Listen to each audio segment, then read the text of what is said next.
after New Zealand, we get to Sydney, Australia. And may I just tell you that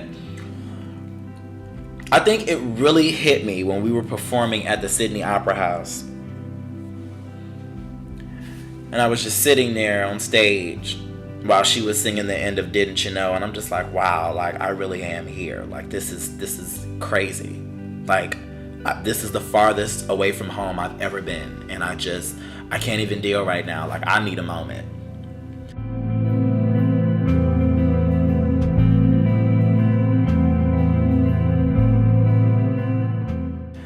And then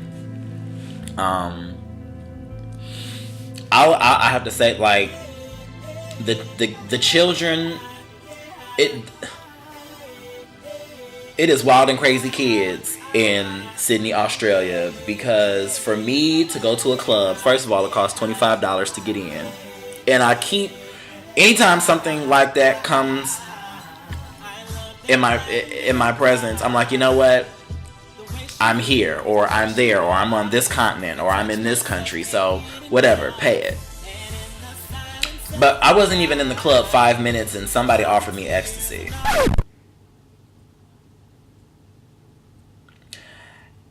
And then I made out with a complete stranger, which is something I've always wanted to do. But then when you want to talk about like having anonymous sex in the bathroom stall, that's when I have to pull out my Sesame Street crayons and draw the line, because I'm not here for that.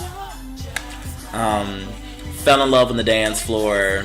I was completely dehydrated, because how is it that you're gonna come in contact with someone, you give them your number, they don't call, and then you go back to that spot the very next day hoping that they're there? Yeah, you're talking about parched and dehydrated. I was in the Serengeti desert hoping I would get a phone call, whatever.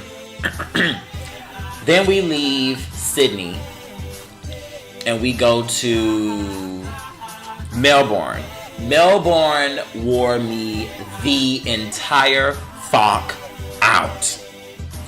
The day I got there, I linked up with a pen pal of mine.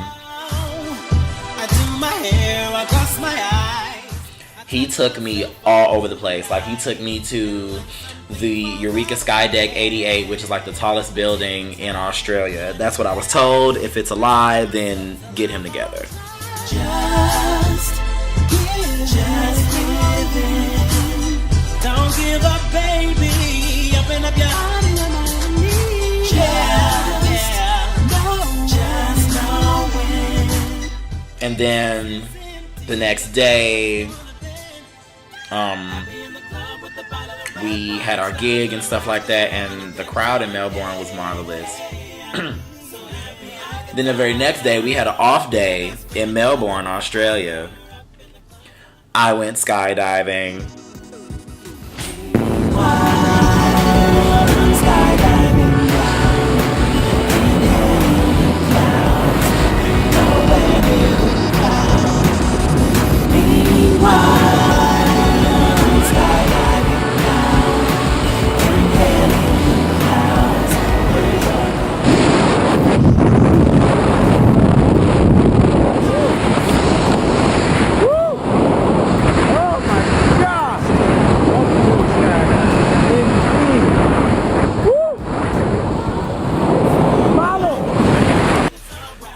Now, it's funny because people keep asking me, what is it like skydiving? It is one of those things that you have to experience for yourself, because for me to say, oh, it feels like you're jumping out of a plane at 12,000 feet going 120 miles an hour, like, that is just not a feeling that you experience on a regular day basis. I will say it is a liberating moment. Like, you're just plummeting to the earth, and, you know, and it's so funny because my dad has always wanted to do that. So I figured, why not do it? I'm in Australia, of all places. After that, I got a tattoo, another tattoo. And I was inspired by this Tumblr post called To Infinity and Beyond. And I said, I feel like I just did that going skydiving. Like cannot be in my vocabulary anymore. Like, impossible. I don't even know who she is because I just leaped out of a plane in Melbourne, Australia. I don't know what impossible is. I don't know her.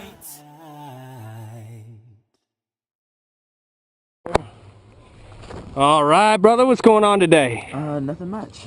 This is Durand reporting from Melbourne, Australia, and I will be skydiving today at approximately 12,000 feet.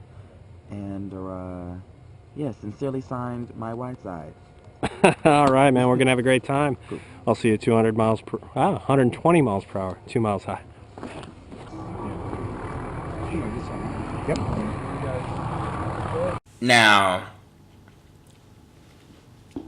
I'm going up in this plane, okay, riding up, and I'm cool, like, I'm fine. The first thing that comes to mind as we're getting higher, I'm thinking about Whitney Houston. I'm thinking about her, you know. Team Jesus, Team Soldiers for Christ. That's the team I'm on. That's the one. That's the one. Like, that's all I can really think of at the moment.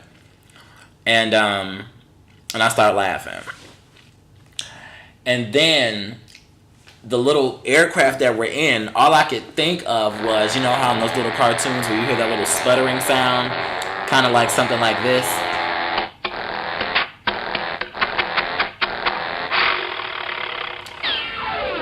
And what came to mind was the line in Stupid Ho where she goes, and then I start laughing again, and everybody's looking at me like I'm crazy, you know. But I'm fine, you know. All right, brother, how you feeling, man? I'm fine. You ready to do it? I'm ready. All right, man, I dig it. I'm skydiving in Australia. I mean, what more could you possibly want out of life? There you go, man. I'll see you outside. Yeah. But baby, when he opened up that door, the look on my face, that was the benediction.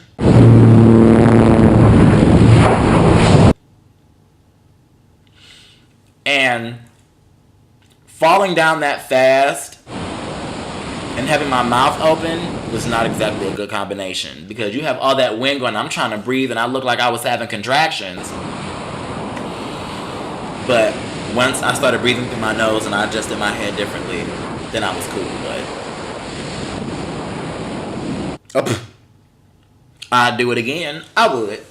I want to go parasailing. I want to go hang gliding. Bungee jumping right now seems like some sissy shit. After you done gone skydiving, it's like, like who goes bungee jumping? Whatever. Then the next day, went to the beach. The beach was magnificent. And it was more along the lines of the bay. It wasn't an ocean really. But I mean, of course, it was connected. But it was just, oh God, I can't even deal.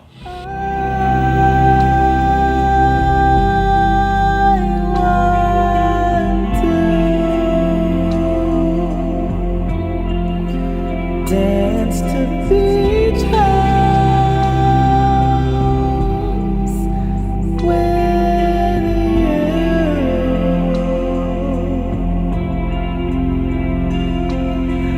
I want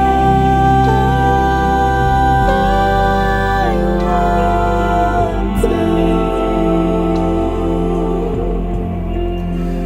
dance to beach house.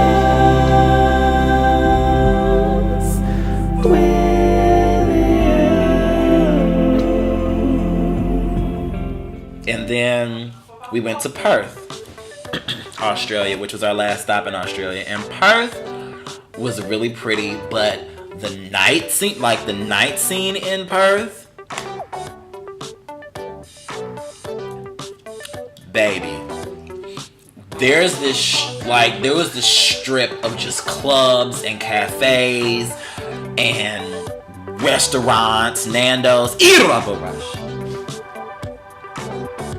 Y'all don't understand about Nando's. They don't have her in the States, if I'm not mistaken, and I feel bad for y'all because then again, I guess that's what makes it more exclusive when you actually leave the country.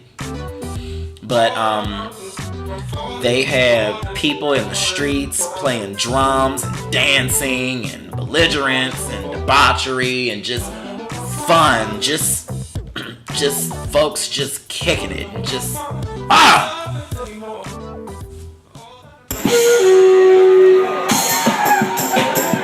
a one-man band.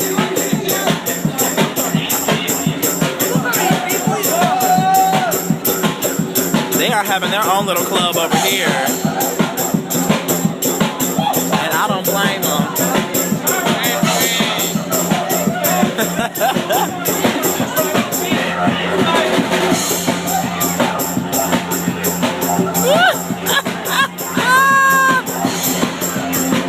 Like I said, they were looking at me crazy because I was dancing on me. Have you seen how visual people dance? It's all like this.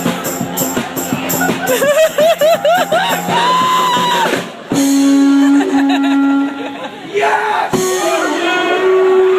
Okay, switch it up. Wow. Really different sounds to normal, like, indigenous.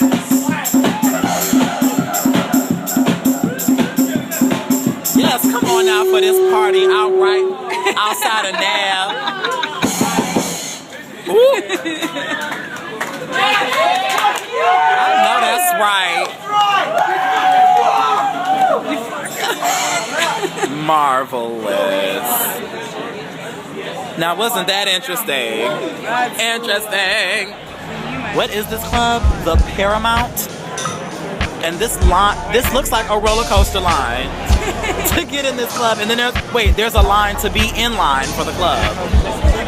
That's crazy. You are out of your mind. Girl, look. Yeah, please, there is a line to get in line to be at the... Get out, what? I'm not here for that. This is like a typical Aussie pub. Is it? Okay, we're not gonna go there? Okay. The library. Are we going in there to read? Is that what we're going in there to do? To read? It's just men in the queue. I don't know. It doesn't, I don't, okay. And let's talk about Lady Gaga being the girl to take the cash, to being the cashier. Let's talk about that. They're just hanging out over there. I love all this loitering and all this stuff. I love Australia right now. Like, I cannot even deal. I do not want to go home. Why couldn't we have been here for 4 days? Like, do you see how much stuff there is to do? They up to no good. They are plotting. I'm sorry, what? The Mustang Bar. See, I reckon in Perth everybody would know if you're from here or not. Right. It's a small place. It is. That's why they're trying to get me caught up in their web of clues, and it's not going to happen. The Mustang. I mean, girl, what's really going on in there?